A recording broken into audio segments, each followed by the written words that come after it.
안녕하세요. 날씨가 많이 덥죠? 네. 네. 어저께가 하지라 그러더라고요. 네. 하지가 어떤 절기인지 아세요? 낮이 길어요. 낮이 길죠? 낮이 무려 하루에 햇빛이 비치는 시간이 14시간이라 된대요. 그러니까 1년 중에 가장 햇빛이 많이 비치는 시간이라 그래서 하지라 그런대요. 네. 그 하지가 그 6월 21일이 있잖아요. 물론 양력상으로 약간 틀리기는 하지만 1년 중에서 가장 햇빛이 많이 비치는 기간이니까 가장 중간에 있는 절기라고 보시면 되세요. 그리고 하지가 끝나고 나면 장마가 오게 돼 있어요, 대부분. 그러니까 그 뜨거웠던 햇빛을 비가 오면서 그 따뜻함, 그러니까 뜨거움을 갖다가 적셔주는 거죠. 그 대단한 자연의 섭리죠. 그렇게 깊은 뜻이 그렇게 되면 곡식들도 잘 여물었던 게 또 이제 비를 맞으면서 이렇게 성숙해 나가고. 그러니까 자연의 섭리는 우리가 참 거슬릴 수 없는 것 같아요. 그러니까 저는 그 하지라는 거를 갖다가 생각을 하면서 일견 어떤 생각을 했냐면 인생이 절기에 참 비유가 많이 된다고 생각이 들어요. 봄, 여름, 가을, 겨울이 있잖아요. 그러니까 우리 인생도 봄, 여름, 가을, 겨울이 있잖아요. 그러니까 물론 나이에 따라서 배분을 하기는 하지만 뭐 유아기, 그 다음에 청년기, 장년기, 그 다음에 이제 노년기가 되겠죠. 근데 요즘에는 평균 수명이 너무 길어졌잖아요. 예, 100세 산다 그러죠. 정말 끔찍한 얘기예요. 그 보통의 사람들 몇 살까지 뭐 수명을 얘기하면은 나는 70만 살고 말 거야, 80만 살고 말 거야 이렇게 얘기를 하시는데 사실 임명은 제천이잖아요. 내가 살고 싶어서 사는 게 아니니까.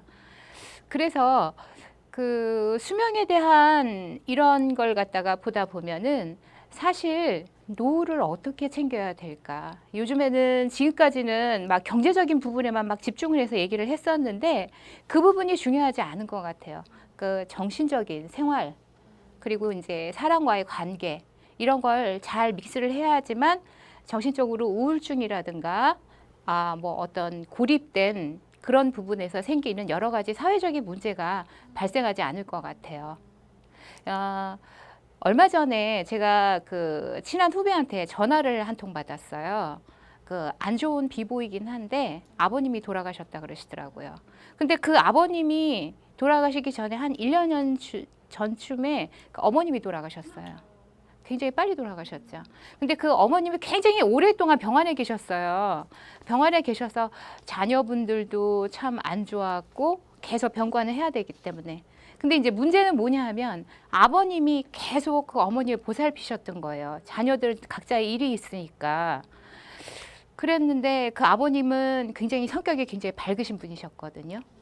그래서 그 병관을 하면서도 아유 우리 예쁜 마누라 그러면서 당신이 최고로 예뻐 그러면서 닦여주고 이렇게 그 모습이 저희가 보는 입장에서는 굉장히 좋아 보였어요. 예.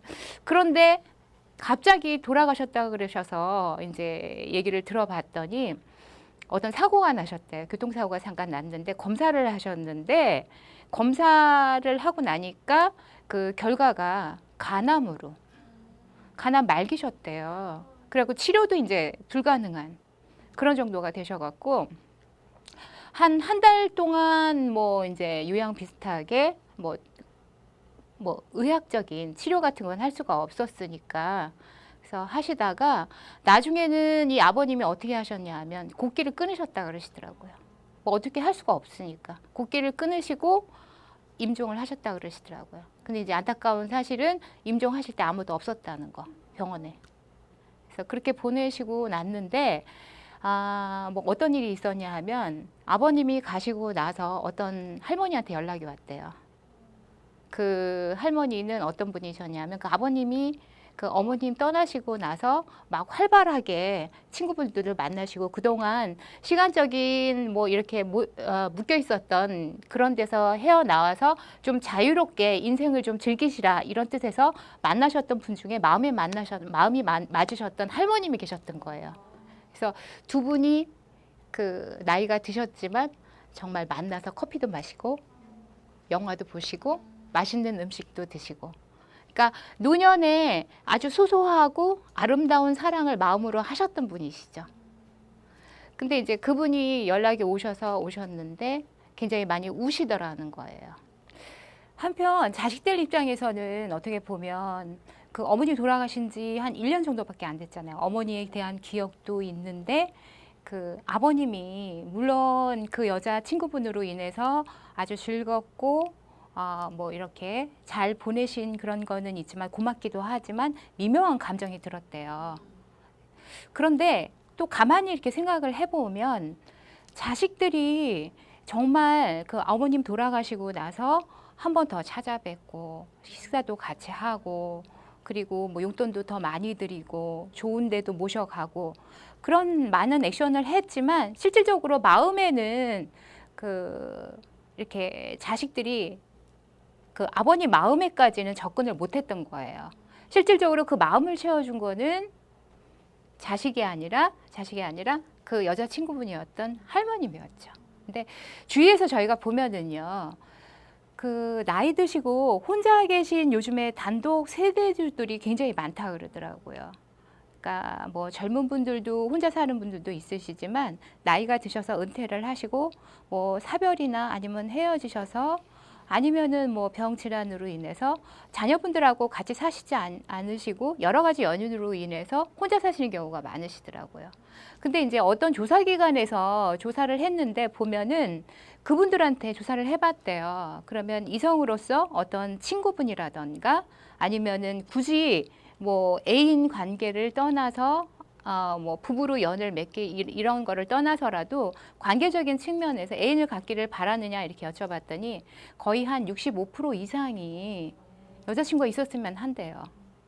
그리고 뭐 여러 가지 측면에서도 그리고 왜 여자친구가 있었으면 하느냐 그랬더니 젊을 때는 여자를 만날 때는 내 배우자, 그러니까 어떤 자격으로 만나기를 원하는 거잖아요. 근데 이제 나이 드신 분들 같은 경우에는 정서적인 유대감, 외로움 이런 것 때문에 친구가 꼭 있어야 된다. 그러니까 말동무가 필요하다는 얘기가 그런 것 같아요. 자식이 아무리 말동무를 해준다고 하더라도 자식하고 해야 될 얘기의 한계는 있는 거거든요. 그리고 이제 떨어져 이렇게 살다 보면은 사실 나눌 수 있는 얘기가 별로 없어요. 저 같은 경우도 저희 아버님이 이제 따로 살거든요. 아버님이 이제 가끔 전화를 하세요. 한 달에 한 번 정도. 몇 번 무슨 얘기를 하시냐면 밥 먹었냐? 이렇게 얘기하시고 그러시고 뭐 아픈 데는 없냐? 이렇게 얘기하시고요. 그래 잘 지내라 뭐 이렇게 얘기하세요. 그러면 전화를 끊고 나면 네 없어요. 밥 먹었어요. 아버지도 괜찮으시죠? 그럼 네 다음에 전화할게요. 그리고 이제 끊어요. 그러면 전화 시간이 정말 1분도 안 걸려요. 그러고 나면 진짜 이거는 친구하고 나누는 대화도 아니고 이 부모 자식 간의 대화가 이런 세 마디 말로써 연결이 될 수 있나 그런 생각이 들더라고요. 근데 그 영화에 보면은요, 그 예전에 그런 영화가 있었어요. 노인분들을 위한 어떤 영화, 그 죽어도 좋아라는 영화 보셨어요? 보셨어요? 어떠셨어요? 그냥 저는 다들 그런 반응이 있으더라고요. 그리고 이제 최근에 그거는 좀 오래전에 나왔던 얘기고, 그리고 그대를 사랑합니다. 예. 그리고 이제 두 가지 다 노인분들의 사랑이라 그래야 되나? 관계성이라 그래야 되나? 그렇죠. 근데 이제 죽어도 좋아 같은 경우는 너무 적나라하기 때문에 그런 본능적인 욕구라든가 이런 분 너무 적나라했기 때문에 약간 터부시돼 있는 그런 부분이라고 볼 수가 있는 거거든요. 근데 만약에 그게 대상이 젊은 사람들의 얘기였다 그러면 사실 그렇게 우리가 외면받지는 않았을 거예요. 단지 소외계층이라고 볼 수 있죠. 다수가 생각하는 그런 뭐 초년이라든가 장년, 그러니까 사회를 이끌어 나가는 사람들의 얘기가 아니고 뭔가 이렇게 한 구석에 있는 노인분들, 우리의 부모님들의 얘기, 그것도 아주 저 밑바닥에 있는 본능의 얘기를 끌어낸 얘기이기 때문에 그 한 이슈가 된 거고, 뭔가 좀 이렇게 쉬쉬쉬쉬하는 그런 얘기거든요. 근데 이게 밑바닥에 있지만 실질적으로 우리 주변에 있는 우리 아버님들의 얘기고 부모님들의 얘기라는 얘기죠. 근데 앞으로 본다 그러면 노인 인구의 숫자가 실질적으로 계속 늘어나고 있거든요. 빠르게. 예. 그러다 보면 이 문제가 지금은 아주 소수의 얘기가 되지만 앞으로 10년, 한 20년 이렇게 된다 그러면 실질적으로 다수의 얘기가 될 수가 있는 거예요. 그래서 굉장한 사회 문제가 될 수가 있는데, 우리가 생각해야 될 부분은 뭐냐 하면 나이가 든다 그래서 탄력이 없어지고 쭈글쭈글해지고 겉모습으로 본다 그러면 힘이 없고 아무것도 할 수 없고 뭐 여러 가지 선상에서 물러나신 분들이고 모든 부분에 대해서 소외된 분들이라고 하지만 이분들의 감정 상태라는 거는 머물러 있다는 얘기죠. 그래서 우리가 어떻게 본다 그러면 노인분들이 이 감정을 끌어낸다 그러면 주책스럽다 이런 얘기도 하잖아요. 그게 뭐냐 하면 육신적인 부분하고 정신적인 부분이 매치가 안 돼서 그런 얘기가 나오는 거거든요. 근데 누구나 다 본능적으로 가지고 있는 감정은 변하지 않고 그대로 있다는 얘기예요.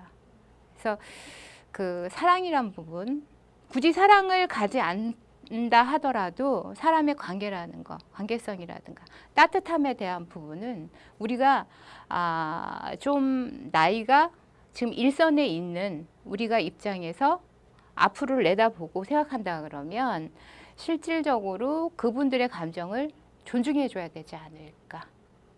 그리고 정신적인 측면에서 앞으로 그분들이 남은 여생을 조금 더 여유롭게 생각할 수 있도록 감정적인 존중과 그 존중을 같이 연결할 수 있는 여러 가지 그런 걸 도와줘야 되지 않을까.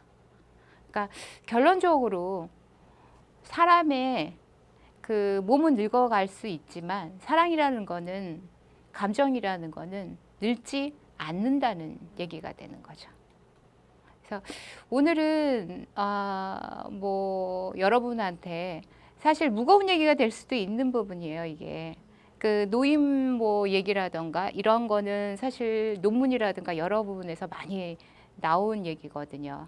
근데 한 번은 짚어보고 싶었어요. 솔직히 한 번은 짚어보고 싶었고, 그리고 우리 부모님의 얘기, 그리고 우리 뭐 친척들의 얘기, 주변에 많이 있는 그분들의 얘기거든요. 근데 이제 그 수가 점점 많아지다 보니까 우리가 이제 더 이상은 인정을 도외시할 수 없는 부분이라고 생각이 들거든요. 그래서 앞으로는 조금 더 인정해주고 좀 나아가지고 그래야 되지 않을까.